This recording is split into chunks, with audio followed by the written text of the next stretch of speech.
Hola, ¿cómo están?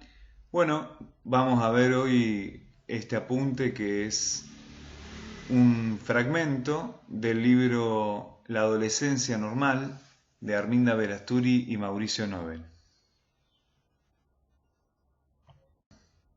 En primer lugar, comentarles que estos autores eran psicoanalistas argentinos. Ambos estudiaron durante mucho tiempo la adolescencia y fueron pioneros, no solamente en Argentina, sino en Latinoamérica, en estudiarla. Bueno, vamos a ver un poquito qué es lo que plantean estos autores. Antes de pasar a eso, esta señora es Arminda Verasturi y acá tenemos a Mauricio Nobel, que tuvo más suerte que Arminda, ya que vivió bastantes años, murió hace relativamente poco. Bueno, comenzamos viendo un poco el apunte. Dice, la adolescencia, más que una etapa estabilizada, es proceso y desarrollo. El adolescente atraviesa por desequilibrios e inestabilidades extremos, lo que configura una entidad semipatológica que he denominado síndrome normal de la adolescencia, que es perturbado y perturbador para el mundo adulto, pero necesario, absolutamente necesario para el adolescente. Acá aparece un concepto bastante extraño, ¿no? Complejo. Entidad semipatológica. ¿A qué se refiere con eso? Bueno, tenemos que considerar que semipatológico es una palabra compuesta, ¿no? Semi significa algo, digamos, como intermedio, no totalmente, y patológico viene del griego, patos, que significa dolencia o sufrimiento. A su vez, nos habla de un síndrome, ¿no? ¿Qué es un síndrome? Un conjunto de signos y síntomas. Pero algo que contrarresta un poco este concepto es que habla de un síndrome normal, como si fuera algo, digamos, que todos tenemos que atravesar, porque es normal, pero a su vez no deja de ser, de tener sus complicaciones, digamos. Bueno, el apunte sigue avanzando y nos dice que en este proceso el adolescente va a establecer su identidad. Eh, no solo tiene que enfrentar el mundo de los adultos, sino que además tiene que desprenderse de su mundo infantil. De alguna manera es como un doble trabajo, ¿no? Por un lado, digamos, despegarse de ese mundo infantil, por otra parte, afrontar o irse preparando, mejor dicho, para la adultez. Así que bueno, en ese camino van a ir sufriendo diferentes transformaciones, ¿no? Ustedes muchas de estas transformaciones ya las atravesaron. Siguiendo las ideas de Averasturi, podemos decir que el adolescente realiza tres duelos fundamentales. Antes de empezar a marcar esos tres duelos, sería importante definir un poco de qué se trata, ¿no? Esos duelos. Digamos, ¿qué es un duelo, ¿no? Un duelo tiene que ver con un proceso psicológico que hace nuestra mente para elaborar una pérdida, ¿no?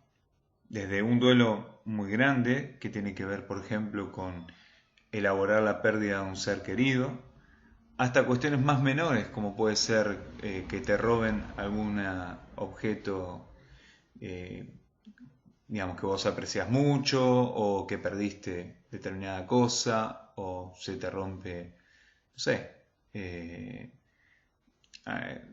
por ejemplo, no sé, perdés alguna carta, información, mail, mensaje que querías guardar. Diferentes cuestiones pueden hacer que estemos, digamos, elaborando ciertos duelos, ¿no? Bueno, con la adolescencia también pasa lo mismo. El primero de esos duelos que señalan los autores es el duelo por el cuerpo infantil perdido. El cuerpo el cuerpo es, digamos, nuestra base biológica. El cuerpo necesariamente no podemos liberarnos de él, ¿no? Entonces estamos todo el tiempo contenidos en ese cuerpo y atravesados por ese cuerpo.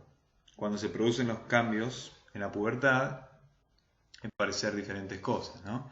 Por ejemplo, acá tenemos un lindo chiste al respecto. Muchas veces a los adultos cuidadores les cuesta aceptar ese crecimiento y bueno, ocurren cosas como la que ven en esta imagen. Bueno, el siguiente es el duelo por el rol e identidad infantiles. Bueno, este duelo tiene que ver con dos cuestiones distintas, pero que se complementan. Por un lado son las obligaciones, digamos, las tareas que uno asume cuando tiene una edad u otra, ¿no? Cuando somos niños tomamos ciertas, digamos, de a poco los adultos cuidadores nos van sumando responsabilidades, ¿no? No es lo mismo tampoco un niño, digamos, que está comprendido entre el nacimiento y el año, que un niño entre el año y año y medio y 2 o 3 años, que un niño de 5 años. A medida que vamos creciendo, nos van dando cada vez más también responsabilidades, ¿no? Fíjense, si no, por ejemplo, desde los hábitos más comunes, como alimentarnos, dormir, ir resolviendo diferentes tareas, ¿no? También lo podemos ver en el sistema educativo esto.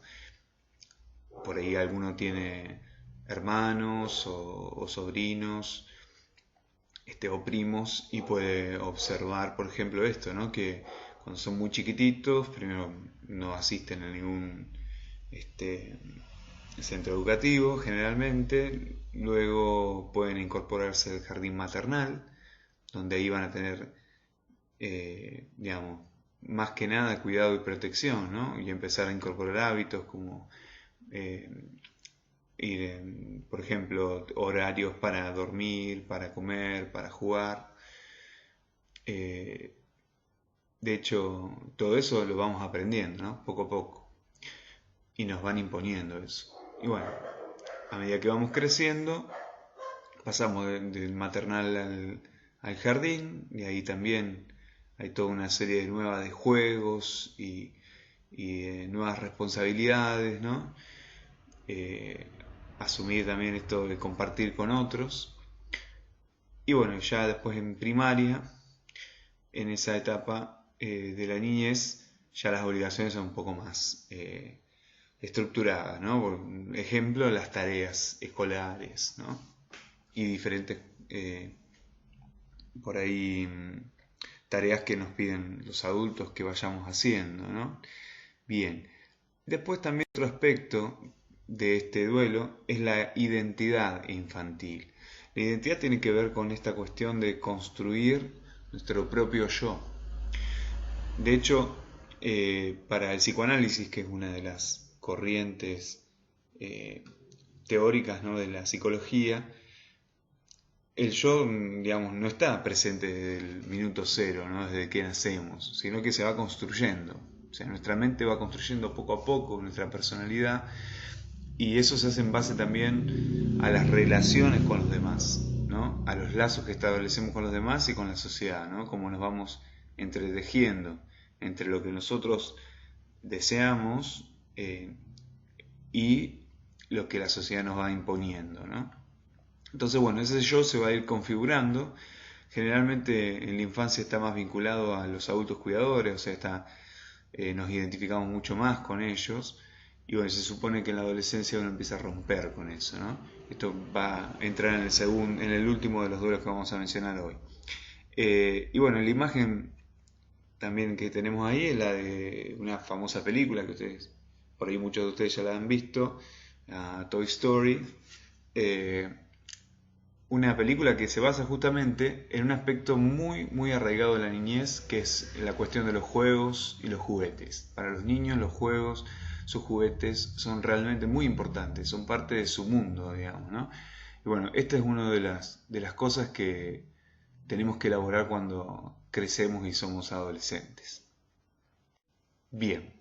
Por último, está el duelo por los padres de la infancia, y nosotros también, actualizando el término, no le vamos a llamar así, sino le vamos a llamar duelo por los adultos cuidadores de la infancia, ¿no? Considerando que hay diversas familias, y hay que pensar también que los autores nos están escribiendo esto en el año más o menos 1970, entonces teníamos otra sociedad también, ¿no? Una sociedad, digamos, mucho más estructurada y con una visión de la familia tradicional, como se suele llamar, ¿no?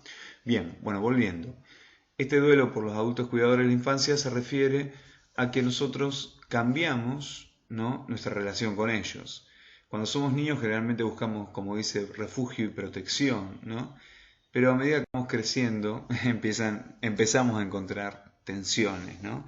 Empezamos a discutir más, a enfrentarnos, porque obviamente, ¿no?, uno empieza a tener otros puntos de vista, empieza a querer hacer otras cosas, y esto choca también con la visión que tienen los adultos cuidadores, ¿no? Que también a su vez deben hacer un proceso para ir asimilando que vamos creciendo y que ya no somos niños, y bueno, eso implica también, ¿no?, nuevos desafíos. Bueno, al final del texto empiezan también otros tipos de conceptos, mencionan, perdón, otros tipos de conceptos que son también muy propios del psicoanálisis, ¿no? Mi intención en la materia igual es, yo se los voy a, digamos, se lo estoy introduciendo, pero mi intención no es que ustedes, digamos, sepan a la perfección esto, pero sí que tengan una idea de a qué se refiere, ¿no? Dice que el adolescente presenta una especial vulnerabilidad para asimilar los impactos proyectivos de del mundo adulto, digamos, ¿no?, de la sociedad. Y eso hace que muchas veces pase que la sociedad adulta proyecte sus propias fallas en los llamados desmanes de la juventud. Bueno, vamos a analizar dos conceptos. Uno es proyección. ¿A qué se refiere con proyección? Bueno, la proyección es un mecanismo de defensa, ¿no?, que tiene nuestra mente, y que consiste básicamente en poner en el otro nuestros propios errores, defectos o características, ¿no? Por ejemplo, acá tenemos un chiste. Te odio. Y si solo estuvieras proyectando, a lo mejor te muevo cosas que no te gustan de ti mismo. Ahora te odio aún más. Bueno, ¿qué le pasa a este gallo, ¿no?, en este chiste? En esto está justamente lo que hoy les decía de la proyección, ¿no? Bien, muy bien. Bueno, y en esta última imagen, una frase de Siddhartha Gautama Buda, también está la cuestión de la proyección, por ahí más gráfica, ¿no? Todo lo que te molesta de los otros seres es solo una proyección de lo que no has resuelto de ti mismo. Bueno, el mecanismo de proyección también explica, por ejemplo, diferentes situaciones que lamentablemente asumimos muchas veces los seres humanos. Por ejemplo, la discriminación, por ejemplo, la xenofobia, ¿no?, poner en otras culturas los problemas o los males de la humanidad. Lamentablemente esto ha llevado muchas veces a hacer un argumento para que algunos pueblos, digamos, empiecen discriminando, segregando y hasta, lamentablemente, a veces exterminando a otros, ¿no? Bueno, esto es un poquito lo que hablaba de la proyección. Y volviendo a nuestro texto, muchas veces los adultos culpan a los jóvenes de los males de la sociedad, ¿no? Y si ven en ese listado, ¿no?, de diferentes problemáticas, problemas de consumo de drogas, prostitución, delincuencia, en esas problemáticas no existen, no están involucrados ningunos los adultos. Bueno, son preguntas, ¿no? que nos quedan para hacer. Pero bueno, esa es un poco la idea del texto en relación al último punto, que era bastante complejo y ustedes muy bien se animaron a responder en el diagnóstico. Bueno, para ir terminando, les dejo esta imagen. ¿La conocen? Bueno, esta imagen es de un pasaje, digamos, de el famoso libro, y también se han hecho películas, Alicia en el País de las Maravillas. Es muy curioso ese libro, muy onírico le llamamos, en el sentido de que parece un sueño, ¿no? Estar como en un sueño. Pero muchas cosas de las que les pasan a Alicia pueden ser como una analogía de las transformaciones, ¿no? que tenemos en la adolescencia. Una, por ejemplo, es esta cuestión de no poder manejar el cuerpo, ¿no? De que a partir, bueno, obviamente el cuento tiene algo de lo mágico, ¿no? Que a partir de consumir, comer una galletita o tomar una bebida, cambia sus proporciones de manera notable, ¿no? Y en este caso es una imagen me pareció bastante significativa para pensar la adolescencia, porque ahí vemos una Alicia que ha crecido tanto que ya su cuerpo, su vieja casa, digamos, le resulta incómoda, ¿no? Y un poco es eso lo que nos pasa en la adolescencia. Bueno, espero que les haya gustado el resumen y seguramente nos estaremos viendo, leyendo o escuchando en estos días.